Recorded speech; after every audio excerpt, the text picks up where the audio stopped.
बिस्मिल्लाहिर्रहमानिर्रहीम। बाबुल इत्मनीनते।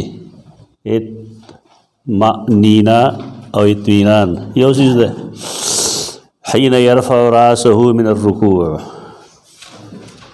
इत्मीनान या इअ्तिदाल दा द्वाड़ा यो शे गणल कीगी और दे मकसद अगदार चिकर इंसान मुंसकई न पकार दाए च हर रुकन पदा से तरीक़ा बांधू की चिकागा द उलाड़ी हुई हो कद सजदी हुई हो कद रुकू हुई हो कद कौमी हो कद जलसी खुच हर अंदाम खपल खपल फिक्री ज़ैत और मसलन यो सड़े उदरीगी न उदरेदुल लेकिन इत्मीनान और तमकीन पकार दे और उदरेदुल देते हुई च द इंसान लाम ने गई सरेम ने गई कार समी खुगान अमला कग की बिलफर्ज वदा इत्मीनान न दे फ़िक़ही लिहाज सरा पदे बाब के द इमाम मालिक और द इमाम हनीफ़ा रहमहुल्लाह मसलक दारे चगीदा लाजिम न गणी और नूर अम्मा दा रुकन गणी दा हदीस ज़ाहिर नम दा मालूमी की चदा हमद और हम पदेरे चमख के तासु हदीस वेल ब्या ब्या च रसूलुल्लाह सल्लल्लाहु अलैहि वसल्लम असली तवेल मुसीउस्सलात आज सल्ले इन्नक लम तुसल्ले आगा हदीस दलील दे दे चदा इत्मीनान व इत्तिदाल लाजिम दे। इब्न दक़ीक़ अल-ईद यो डेर ख मुहद्दिस ते पखाने अगर वही दा इत्मीनान व इत्तिदाल दा पटोल मूज़की और तवील रुकन दे देखे वचर त खलल न रावले किताब के खलल राउस न ब्या व मूज़ बर्बादी और देर पर आगे चे कम शवाहिद पेश करी न पे कड़ू मने दगा हदीस तो मुसीउस्सलात ते चिद्रे दल आगे सड़ी मूज़ करो और रसूलुल्लाह सल्लम द्रे वाला दल पागा द मूज़ इआदा करो तो कदा वाजिब न वे नासिब पोए कड़े वे अब इआदा बे पे न कोले खलक द जहन ना दा तासुब बासी दलील बसे लड़ शेरुस चिकला रसूलुल्लाह सल्लम पयो सड़ी द्रे दल मूज़ वापस कई नुस्ताब ख्याल आगा शुरुकन या आगा कार अब वाजिब नहीं है चो वाजिब न वे न ब्या महस पोयवल पुरो लेकिन पुयवल आगा पूरा कर दी खो मुंजे पे इआदे सर कर दे तो तरीक़ा दा चिकल मुंज कराहत सरोशी और तरक दवाजे वाले सजदसा और राजी सजदसा शे न दे बाब के द्रे हदीस थे और द्रे वालों तक कयो मफहूम दे इत्मनीना इन्हें इत्मीनान तुमानीना और तुम वही तमानीना और तुम वही इत्मीनान और तुम वही और इत्मनीना और तुम वही अरब हो गई जिसम रखलको न दागी जान लहजे वे वाए सड़े दे वे लहजे ना वाकिफ़ है नोर नहीं वाकिफ़ नागत आगा नोर गलत इख्तियारी गलत नहीं। पाकिस्तान के आलिम और मौलाना मोहम्मद यूसुफ बिनूरी रहमहुल्लाह दागा तारीख़ के दा लिकरी जिते के कमाल लाओ चदद अरब व मुख्तलिफ लहजे दलौट ले और हर कबीले पर लहजे के बैगी सर खबर बोला तो दे वजह दे डेर अहम उदागी पनिस मुझे आम अरबी में नाराजी का ना ब्या दागी अगर मुख्तलिफ लहजात मालूम अवल द हर काम और द कबीले जान लखपले व लहजा रख पाइबा ने अगर बला कबीले वाला डुपुईगी ना तो बनोसियान पुख्तुई ना किस किसी जोकली दा पोएगा ऐसे हुए या तो कुआटिया ना पुख्तो रहा जुलम बिजल कुआट तो तले अब नवी लंदबन बस खरे ना मैं लंदबन बस तो ही ना लंदबन दगी इंगोले तो ही पकड़े जो तुम को इंगोले पकड़े सालन और लंदबन का ना नाटोल पुख्ताना वही चौसड़े रबल नहीं वाक़िफ़ न सब वही बाबुल इत्मनीना हिन यरफ़अ रासहु मिन अर्रुकू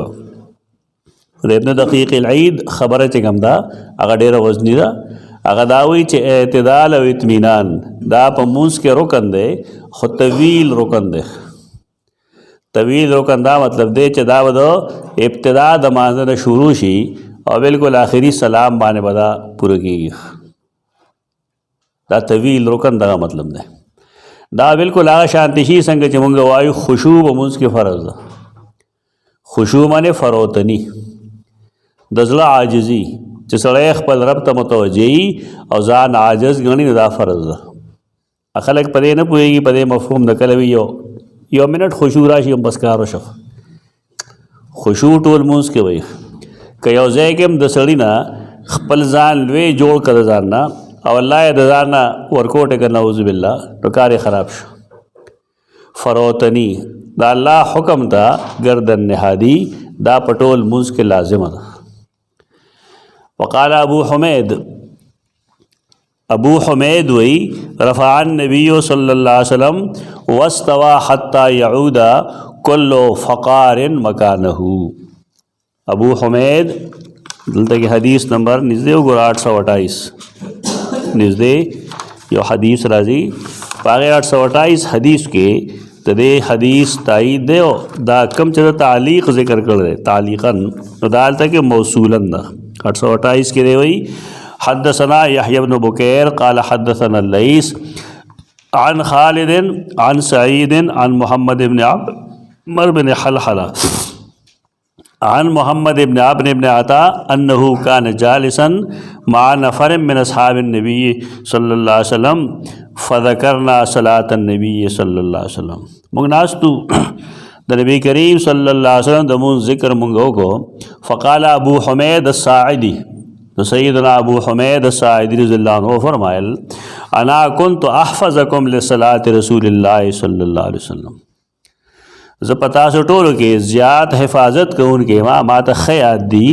مزد رسول الله صلی الله علیه وسلم. رأیته اذا کبر جعل یدیه حذاء منکبیه ما اولی دغه اذا کبر کله چې تکبیر وی جعل یدیه لاسونه کړل حذاء منکبیه د خپل منکبینو برابر دوګو برابر کړل. دغه د خدای او د سړي تمیز نشته ده. سینه زوره باندې خلک ثابت دي ځان له مسله ده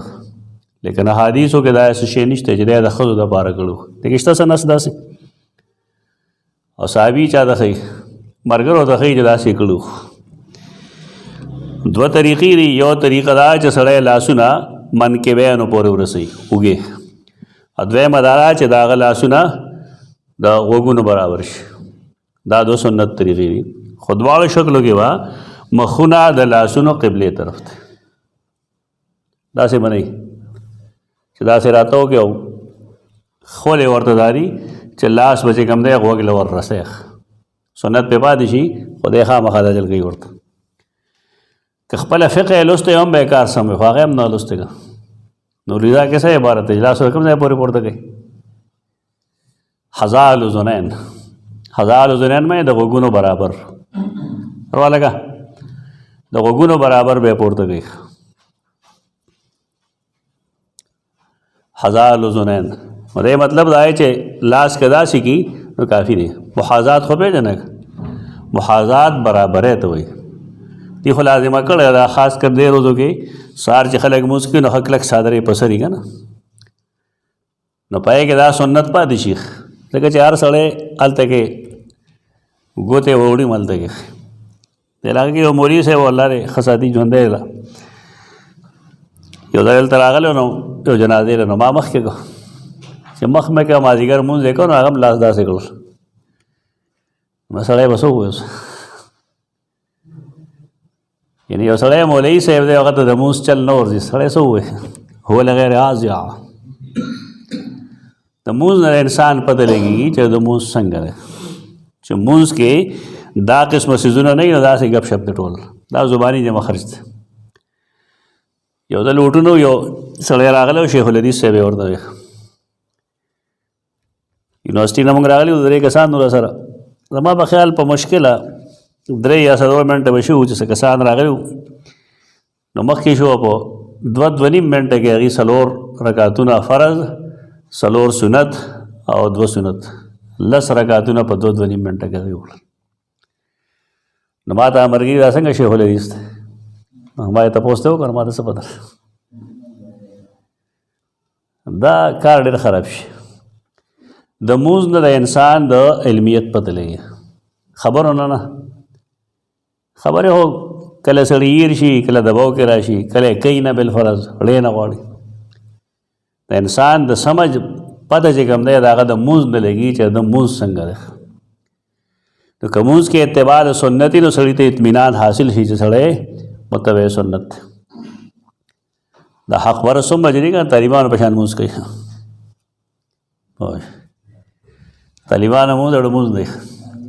مونځ دی ټانګه څخه لګي موږ ته استادانو ویل چې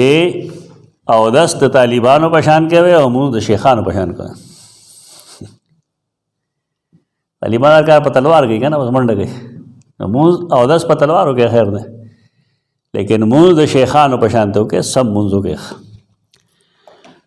دی وایي چې رأیت اذا کبر جعل یدیه حذاء منکبیه دا نه وایي چې هلته یې ګوتې وړې هغې برابر محاذات برابرۍ ته وایي و اذا رکع امکن یدیه من رکبتیه او کله چې به رکوع ولاړ نو ښه کلک به یې کېښودل خپل لاسونه په خپلو رکبتیانو باندې زنګون سر ورته موږ وایو ثم حسر ظهره فاذا رفع راسه استوى بیا به سر پورته کم لا به برابر کړه بیا به چې کله سر پورته کو استوا نو برابر وشو حتی تر دې پورې يعود كل فقار مكانه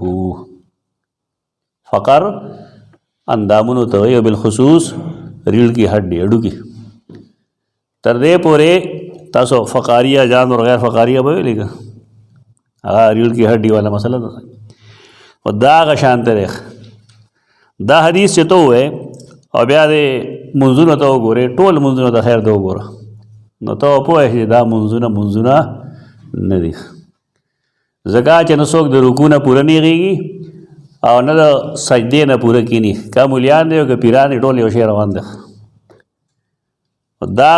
دې حدیث باندې حواله ورکړله امام بخاري رحمه الله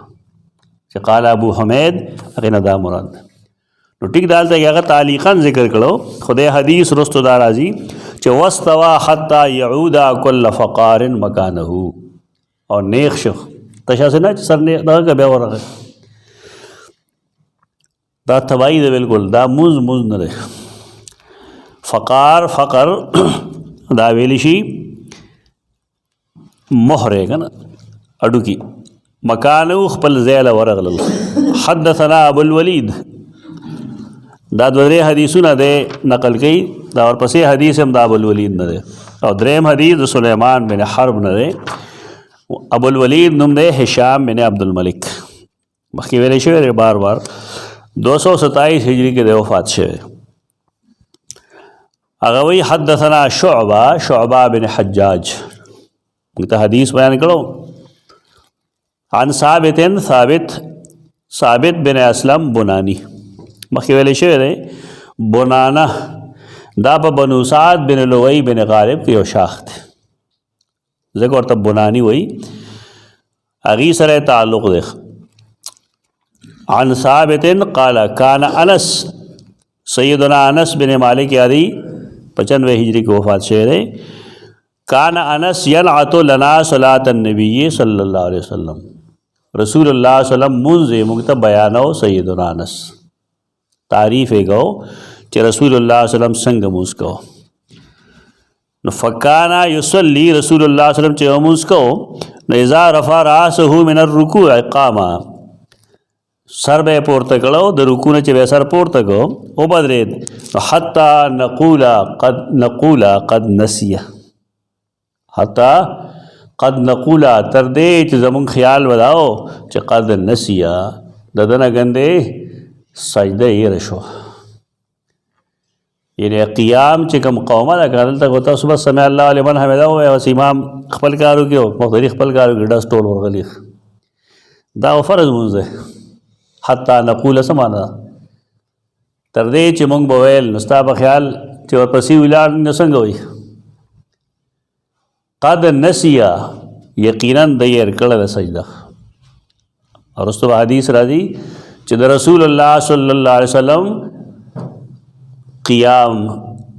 دارنګې د هغه رکوع او د هغه سجده دا به یو برابر وو. دی تقریبي یو برابر وي، تقریبا یو برابر. دا نه چې څومره اوږده قیام وشو نو ګندې هغه هغومره اوږده رکوع شوه، نو ګندې هغه هغومره اوږده سجده وشوه، داسې نه، تقریبا یو برابر. تقریبا یو برابر دا مطلب چې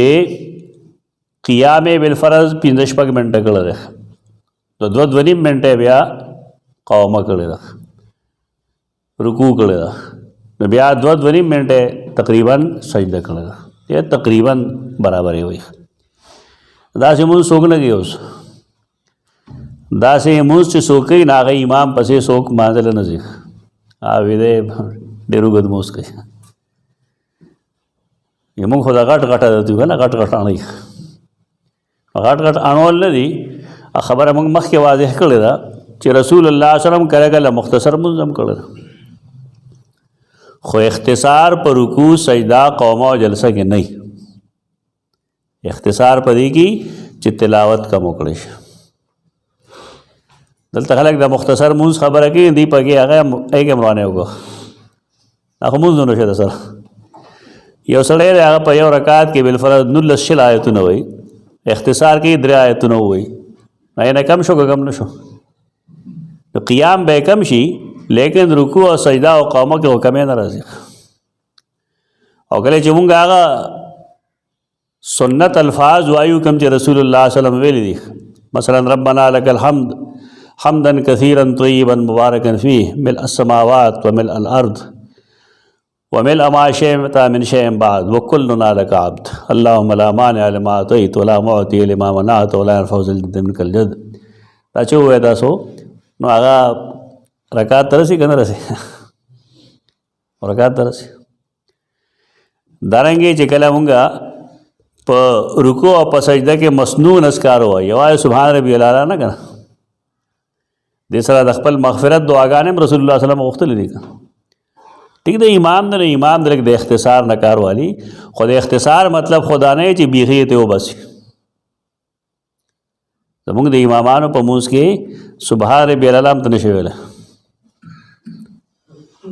بالکل سوال نه پیدا کېږي چې ته سبحان ربي الاعلی ووایې. دې وجه لوبه جوړه کړه. دا د قیامت علاماتو کې علامت دا هم ده. د جنازې مونځ چې هغه جوړ کړی شوی دی دپاره دی، د هغې تعین دی دپاره شوی تقرر چې سړی به په ډرک ډرک رب ته جاړي چې ربه دا ستا ګنهګار بندلی ته یې معاف کړي. پای کې خو موږ څه ونه دی، بس یو کرړه ته وباسي، موږ ولا ثنا او سورة الفاتحه هم نه ویلي چې هغه سلام ګرځولی شوي، لوبه ده بس.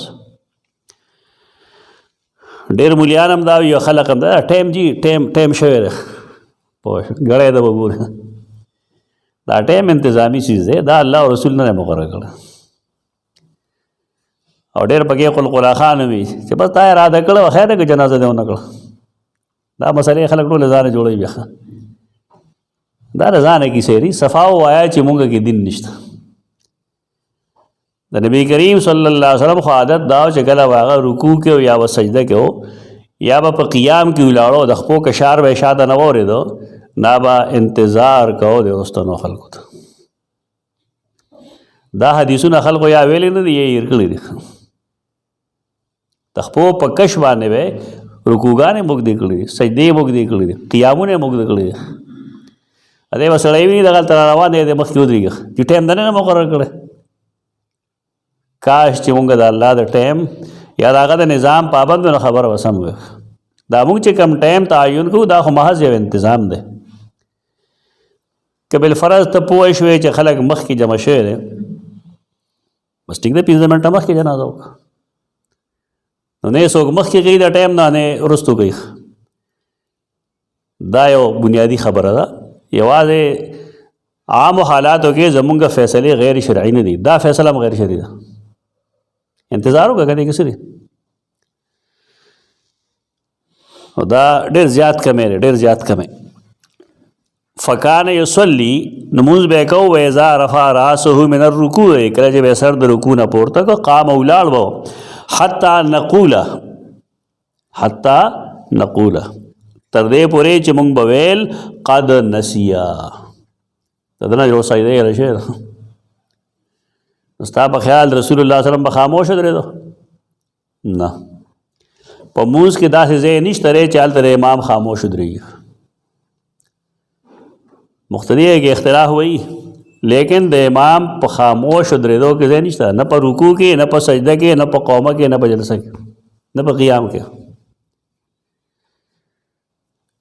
خاموش به نه ودرېدو نو اطمینان امام بخاری ثابتول دا غواړي چې که سر دې پورته که نه به پوره نیغېږي او سیدنا انس کان ینعت لنا صلاة النبی صلی الله علیه وسلم مونږ ته د رسول الله صلی الله علیه وسلم د مونځ تفصیلات خول نعت پیژنګلو ته وایي صفت ته وایي وصف ته وایي حدثنا ابو الولید قال حدثنا شعبہ عن الحکم عن ابن ابی لیلہ ابو الولید خو هغه کوم چې مخکې حدیث کې هشام بن عبد الملک شعبہ بن حجاج مگر 167 کے عن الحکم حکم بن عتبہ کندی الکندی 113 ہجری کی وفات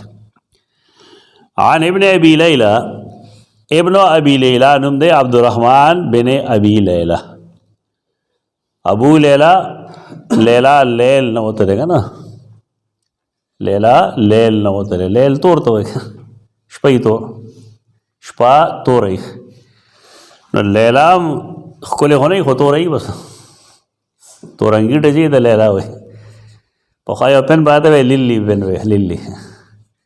اگم دا بنیاد بانے جوڑ شو واقعی لیلی پین ہو رہا خیستا با اس خود پین من کار خراب شو ہے تیرا میاش کے مالا صحیح پکار واسرا چاہتا ہوں نہیں صحیح سوگنا خلی صحیح جی میں مردان نروڑا میں زکا دا خلقو خطون دا سیری جی پخپل اولی کی بیا نه به ویسه ملي کړي دا تنسانه پرې دی خوشخطۍ کوي کلیګرافي کوي لیکل کوي په کاریږي په اسباب او په آلاتو باندې دومره ملا مضبوطه وي ابې کار کېدی هم شي او بیا دا چې کله ستا دا لاس استعمالیږي نه دغه شانت دا امانت به الله ستانه واپس واخلي دا بیا نه کېږي دا د امیت علامت ته خط نه لیکل د امیت علامت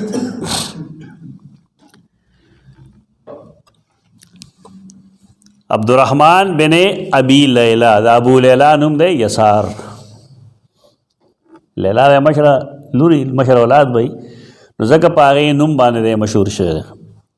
83 ہجری کې وفات شوی دی عن البراء براء بن عازب رضی اللہ تعالیٰ عنہ نے نقل کئی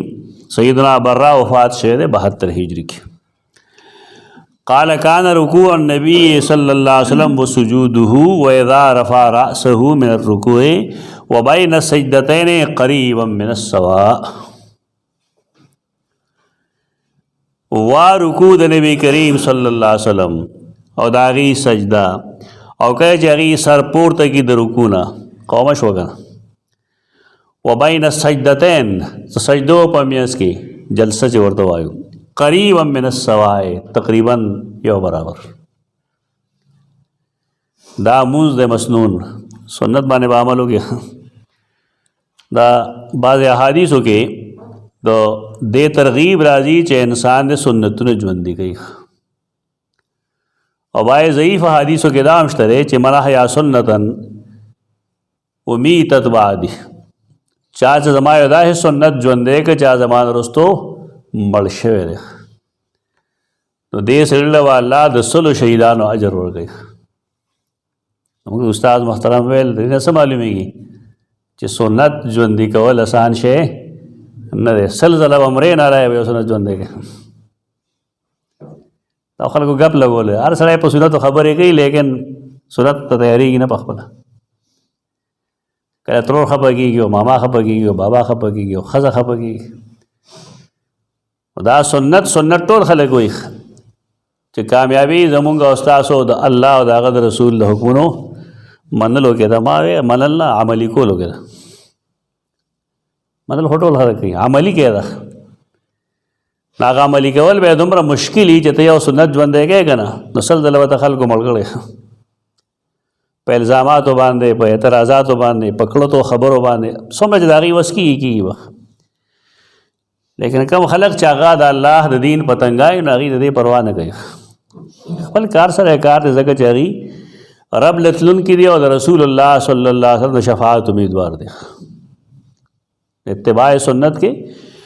یا د سنت په ژوندي کولو کې بزدلي ښکاره کول دانشمندي نه ده.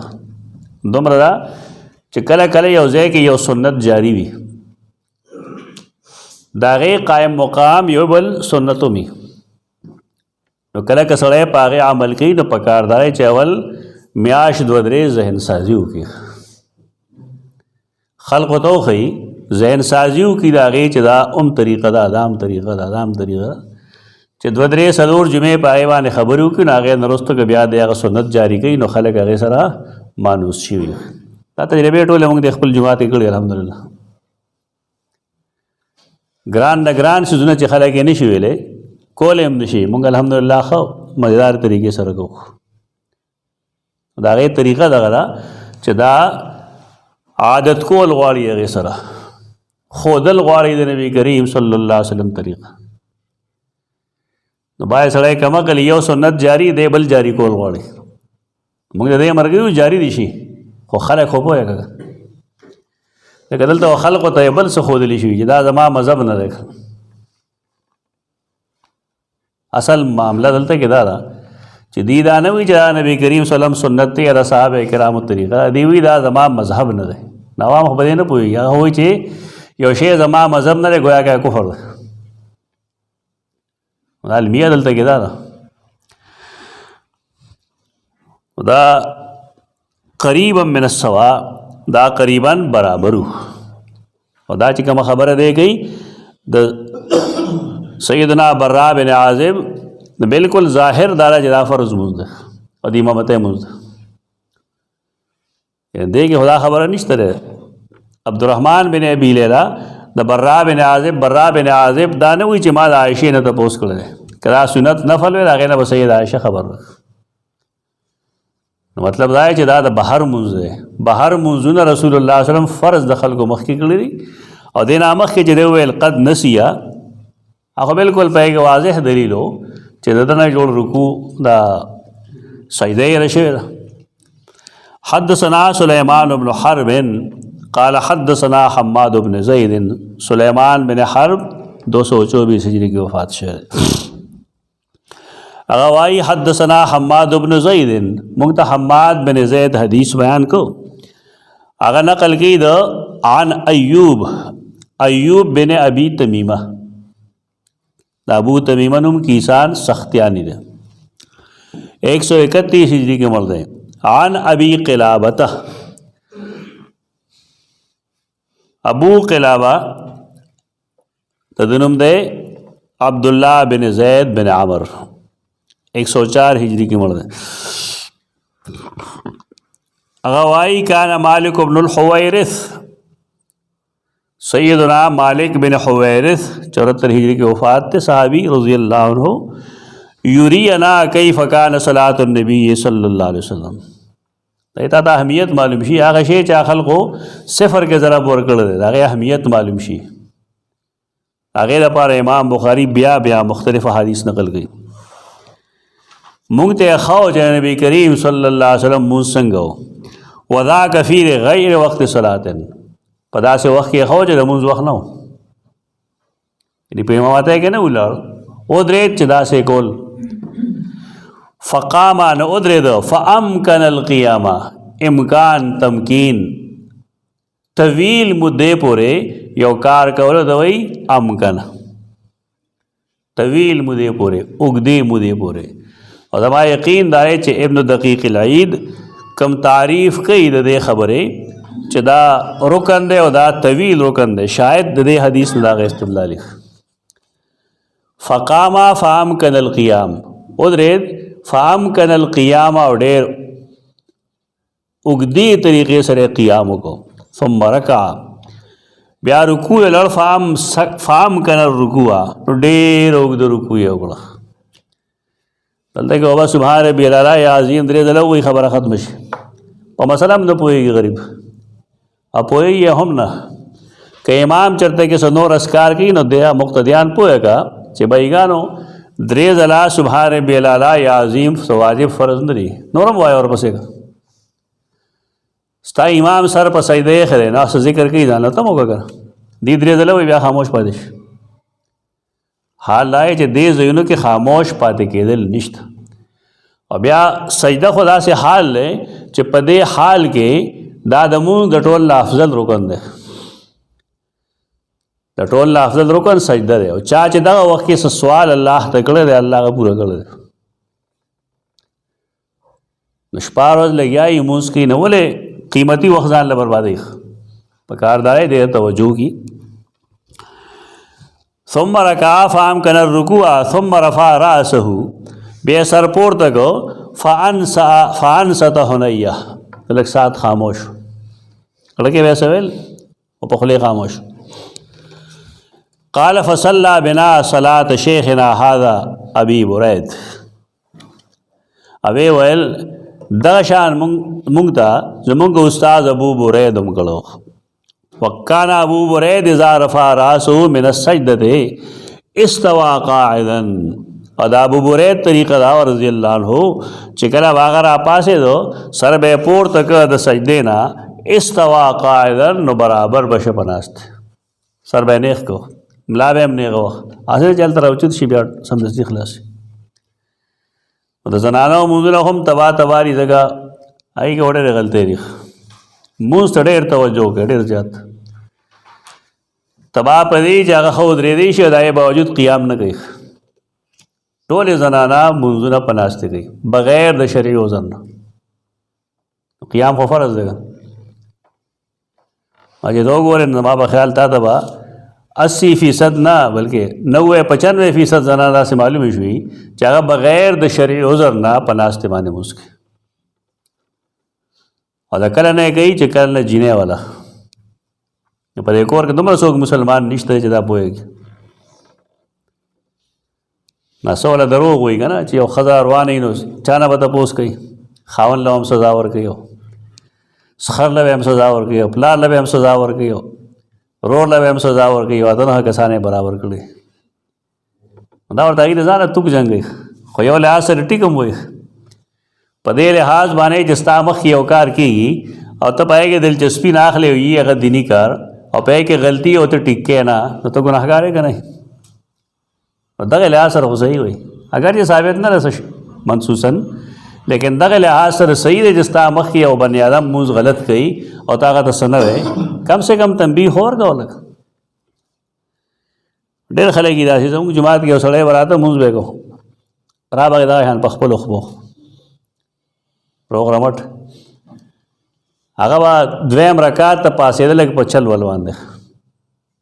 نو ټیکو رکوع به هم کولی شو. په لومبي رکعت کې به یې رکوع وکړه هغې نه وروسته بیا راپاڅېد خپې به نه یې ګډول مونځ به په ناستې کو. ما ورته ویل چې په دې مونځ کې خو یو دا چې رکوع هم فرض ده او بل په هر رکعت کې قیام هم فرض دی تا 2 فرض پرېښي. نو د هغې نتیجه دا شو چې هغه وایي بس دی خو ما تنګوي جومات یې پرېښود. یعنې یو سړی چې هغه مونځ باندې ځان کړي او ته یې پوهه کړي چې دا چل داسې دی نو پای باندې هغه طبیعت خراب شي. ډېر خلک داسې دی چې هغه رکوع کولی شي سجده نشي کولی ځان ته کرسۍ ایښي قیام هم کولی شي کرسۍ ایښي نو په کرسۍ باندې لومبنی رکعت خو ټیک وکړي رکوع مو کې بیا کیني بس چې هغه کیني بیا نه پاسي بیا سلامه پورې ناستي. زه دا تپوس پکای دی بھائی ته رکوع کولی شي که نه شي کولی چې کولی شي نو تا ته ودرېدل پکار دي قیام کولی شي که نه شي کولی. بعضې علما وایي دا کراچۍ والا علما چې کرسۍ باندې مونځ حرام دی. نو د هغې یو وجه دکه ده چې خلق په دې پوهېږي نه د سره او دویمه وجه دا ده چې دا خلاف سنت دی. رسول الله صلی وسلم په کرسۍ ناسته نه ده کړې په مونځ کې. هغې دپاره طریقه دا چې دی به کیني خپې او په ځمکه باندې اوږدېږي او قبلې ته به مخ کړي. که دغه صورتحال یې هم دی نو بس نه دی کوي اما دا خو نه چې ته ورله ځانه شریعت جوړی کړه. دا د علاقو کې په دې ډېره سستي ده. ټیک دی یو سړی داسې دی چې هغه رکوع نشي کولی او کېناسته هم نشي په ځمکه باندې او قیام کولی شي، نو ټیک دا هغه کرسۍ کېني ځان ته سړی به دا ووایي، خو بیا هم خلاف سنت خو ده. یعنی د نبی کریم صلی الله علیه وسلم زمانه کې د خلکو خپې ماتې شوي دي، منځونه جماعت کې کړي، بېشمېره تکالیف راغلي دي خلقو ته، لیکن دې طریقه باندې چا مونځ نه دی کړی. اصول دا دی چې کله یو څیز د رسول الله صلی الله علیه وسلم په موجودګۍ کې یو شی موجود دی او ضرورت باوجود نبی کریم صلی الله علیه وسلم هغه نه کړی، نه صحابه کرامو، نه دا بدعت وایي. او دغه علما زمونږ په نس حق په جانب دي، کوم چې دا کرسۍ مرسۍ جماعت کې نه پرېږدي هر چا دپاره. ثم رفع راسه فانسى حنية قال فصلى بنا صلاة شيخنا هذا ابي بريد وكان ابو بريد اذا رفع راسه من السجدة چې کله سر به پورته کوي د سجدې نه استوى قاعدا نیغ به کېناسته ثم نهض بیا وپاسېد. زه بس کې دا بل باب چوټي کیا